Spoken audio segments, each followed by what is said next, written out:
Hello students, कैसे हो आप लोग। स्टार्ट करते हैं। आज का टॉपिक देख रहे हो जैसा कि आप percentage for C U T P G AILET CLAT C U T U G, जहाँ पर भी जनरल टेस्ट होता है। जैसा आप सबको पता है कि C U T P G के अंदर अगर आप जनरल टेस्ट का पेपर दे रहे हो तो आप D U L L B का एग्ज़ाम उसे समझ सकते हो, उसे बी एच यू समझ सकते हो। ठीक है, B H U L L B समझ सकते हो। एलेट का एग्ज़ाम देते हो तो एन एल यू दिल्ली मिलेगा आपको इसमें। ठीक है, N L U Delhi. CLAT का 5 ईयर एनएलयू सारे मिलेंगे। C U T U G के थ्रू कुछ कॉलेज आते हैं जो कि आप बी एल एल बी और अदर कोर्सेज में दे सकते हो, जहाँ पे आपका जनरल टेस्ट होता है। जहाँ पे क्या होता है, जनरल टेस्ट होता है। तो आज मैं आपको बताने वाला हूँ बेसिक ऑफ परसेंटेज, है ना। बेसिक्स देखो जरा आप ध्यान से, बेसिक्स ऑफ परसेंटेज। अब इसका एक सैंपल सा एक क्वेश्चन दे रहा हूँ आपको सैंपल के तौर पे। जैसा पहला क्वेश्चन आप देख रहे हो, अगर मैं आपको यूँ बोलूँ कि 16/2/3 परसेंटेज ऑफ 216, क्या होगा इसका आंसर। बताओ क्या हो सकता है इसका आंसर। तो सबसे पहले आपको ये जो फ्रैक्शन की वैल्यू, यही मैं आपको सिंपल कराने वाला हूँ। इस चीज़ की जो वैल्यू आपको याद रखनी है, 16/2/3% इज इक्वल टू 1/6, याद रखना है इसको। और ये चाहो तो आप मैं कैलकुलेट भी कर सकता हूँ, हालांकि फिर भी याद रखना। जैसे 16 3 या पहले मल्टीप्लाई करो, 48 होता है, 48 में 2 जोड़ दोगे तो 50 हो जाएगा, 50/3। और परसेंटेज का नीचे लगा दोगे 1/100, परसेंटेज है ना ये। तो एक जीरो से एक जीरो कट गया, ठीक है। और 5 से काट दिया, 5 बन जा, 5 2 जा, तो सॉल्व हो गया, 1/6 ही हो जाता है। ठीक है, ऐसे ही और भी बहुत सारे कैलकुलेटेड फ्रैक्शंस होते हैं परसेंटेज के अंदर, जो आपको याद रखने से बड़ा फायदा होता है। अब ये जो 16/2/3% अगर आपने याद रख लिया है तो ये 1/6 होता है। तो सिंपल आप क्या करोगे, 1/6 इंटू में 216, सिंपली आप करते हो तो ये हो जाएगा 36। ठीक है, bye knowing about the basics of percentage, your speed can be fast, है ना। आप कैलकुलेशन बहुत फास्ट कर सकते हो। जैसे कि अगर मैं एग्जांपल देता हूँ, जैसे अगर सपोज करो, अगर मैं आपसे पूछूं कि बताओ 11/1/9% ऑफ 990, बताओ क्या होगा इसका आंसर, बताओ। तो बच्चों इसका आंसर पता है क्या हो जाएगा, इसका आंसर सिंपल है। 11/1/9%, इसकी जो वैल्यू होती है डायरेक्टली आपको याद रखनी है 1/9, और सीधा आपको करना है 990, और काट दो इसको तो 9 1 जा 9, 9 1 जा 9 और 0, बस इसका पूरे का आंसर 1 मिनट में आ गया। समझ रहे हो, ऐसी बेसिक्स आपको सी यू टी पी जी के लिए कहीं भी मिलने वाली नहीं है। बिकॉज सारे लोग डराते हैं कि हाँ भाई ये कर लो वो कर लो, इस तरह से नहीं होता। ठीक है, क्लियर है। जैसे अगर मैं पूछूं आपसे कि 4/1/6%, ठीक है, ऑफ 576, इसको करना है आपको, मान लो। ठीक है, ठीक है, क्या लिखोगे आप। तो 4/1/6 की जो वैल्यू होती है वो होती है 1/24, और 1/24 मल्टीप्लाई हो रहा है 576 से, सीधा मल्टीप्लाई कर दो 24 बार में आंसर। समझ में आ गई बात, बस ये याद रखना है। क्लियर है। नेक्स्ट मैं आपको कराने वाला हूं, जरा ध्यान से देखना। नेक्स्ट जो टॉपिक है, ध्यान से देखना, नेक्स्ट जो टॉपिक में कराने वाला हूं। अब देखो नेक्स्ट क्वेश्चन जो है, जैसे अगर आपके सामने ये दिया हुआ है कि 14/2/7% ऑफ 490, है ना। 14/2/7% ऑफ 490, तो बच्चों इसका जो वैल्यू है याद रखना है। अभी मैं कुछ फ्रैक्शन वैल्यू आपको याद भी करा दूंगा जो इंपॉर्टेंट होते हैं। 14/2/7% की वैल्यू जो हो जाती है वो 1/7 हो जाती है, और 1/7 का मतलब 490 से सीधा मल्टीप्लाई कर दो, 7 7 जा 49, और ये आ जाएगा 7 और 0 70 हो जाएगा। क्लियर, क्लियर हो गया,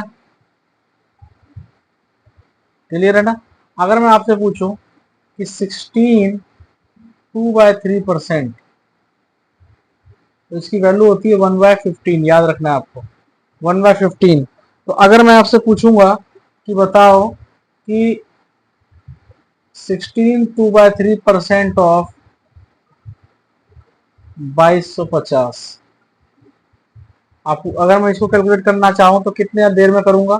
तो सिंपल है कि इसकी जो वैल्यू होती है ना 16 2/3%, इसकी वैल्यू याद रखनी होगी 1/15, जो इंपॉर्टेंट होता है। ठीक है, 1/15 दिया होता है, ये होता ही है। ठीक है, सॉल्व जब करोगे तो ये आ जाएगा सीधा 1/15 इंटू में 2250। ठीक है, सॉल्व करोगे तो कितनी बार घटेगा? 15 बार में, और एक जीरो। ठीक है, 150 आंसर हो गया इसका। क्लियर? चलिए नेक्स्ट क्वेश्चन। नेक्स्ट क्वेश्चन अगर मैं आपसे पूछूं कि भाई बताओ कि 12.5% ऑफ 512, 1/2% ऑफ 512, तो इसका जो आंसर होता है 12/12% का मतलब होता है 1/8। ठीक है, 1/8। ठीक है, 1/8 होता है। तो आप सिंपली से क्या कर सकते हो? सिंपली आप इसके लिए क्या कर सकते हो, देखो 1/8 मान सकते हो। अब ये हो जाएगा सीधा 1/8 इंटू में 512। तो सॉल्व करो इसको तो ये कितने में कट जाएगा? 64 में। तो ये 64 आंसर आ गया। क्लियर? समझ आ रही बात? क्लियर है ना? ठीक है, चलिए अब एक सवाल है मेरे पास कि भाई बताओ कि आपका 4/7 के परसेंटेज वैल्यू बताइए। 4/7 कन्वर्ट इनटू परसेंटेज फ्रैक्शन, कितना परसेंटेज होगा ये आपको बताना है। ठीक है, तो सीधी सी बात है कि 1/7 होता तो ये हो जाता आंसर 14 2/7। ठीक है, बट ये अब ये 4/7 है तो इसको पूरे को 4 से मल्टीप्लाई करना पड़ेगा। ठीक है, इस पूरे को 4 से कर देना पड़ेगा बिकॉज पड़ोसी हैं ये एकदम। ठीक है, क्लियर? तो ये हो गया आपका। क्लियर है? तो आप इसको 4 से मल्टीप्लाई कर दो बाहर लिख के, तो ये हो जाएगा। क्लियर? तो आप ये देखो ध्यान से यहाँ पे कि देखो ध्यान से देखना बिल्कुल कि क्या हो जाएगा ये। तो आपको जरा इससे मल्टीप्लाई करोगे 4 से तो हो जाएगा 56 प्लस में 8/7, ये हो जाएगा। अब ये एक फालतू है ना, 7 से एक फालतू है, तो इधर दे दो इसको एक। ठीक है, और ये हो जाएगा आपका 57 1/7%।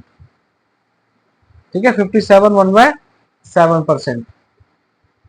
क्लियर? ये आ गया आंसर आपका। ठीक है, अगर मैं आपसे पूछूं कि बताओ भाई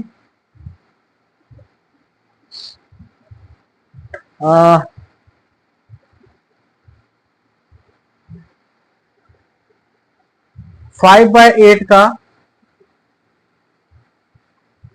परसेंटेज वैल्यू बतानी है। 5/8 का परसेंटेज वैल्यू बतानी है, कैसे बताओगे? देखो 5/8 का परसेंटेज वैल्यू बतानी है, कैसे बताओगे? तो 5/8 में मतलब 1/8 देखो कितना होता है। 1/8 का मतलब होता है 12.5%, यही होता है। 5/8 करोगे तो दोनों तरफ 5 से मल्टीप्लाई कर दो। ठीक है, दोनों तरफ कर दो, इधर भी कर दो 5 से मल्टीप्लाई। जब आप मल्टीप्लाई करोगे तो आप देखोगे यहाँ पे, देखो 5 को जब 12 से करते हो तो हो जाता है 60। ठीक है, ठीक है, 60 प्लस में होता है 5/2। ठीक है, 5/2। क्लियर है? क्लियर है? तो देखो यहाँ पे आपको देखो कितनी बार में ज्यादा जा रहा है। 2 बार और करेंगे तब ये 5 से मतलब कितनी बार में कटेगा ये? तो लगभग ये 2 बार से ज्यादा नहीं कट सकता है बिकॉज एक 5 है, ये 4 6 होता तो 3 बार में कट जाता। इसमें 2 का पहाड़ा 2 बार पड़ेंगे, 2 का पहाड़ा 2 ही बार पड़ेंगे, तो ये 4 आ जाएगा। यानी कि इसके जो फ्रैक्शन वैल्यू हो सकती है वो हो सकती है 62 और यहाँ बचेगा 1.5, 62/1/2%, ठीक है, ये वैल्यू आ जाएगी। यस, इस तरह की चीजें अगर आपको समझनी है और भी अच्छे तरीके से तो वीडियो को लाइक कर देना, चैनल को सब्सक्राइब कर देना, और किसी को ज्वाइन करना हो तो आप जो है इस नंबर पे ज्वाइन कर सकते हो, 8178747065, ठीक है। ये नंबर है पर्सनल, आप इस पे कॉल कर सकते हो, ठीक है, या मैसेज कर सकते हो। Thank you so much. मैं कृष्णा कुमार झा आप लोगों का बहुत बहुत स्वागत करता हूँ। Thank you so much, bye, take care, good night.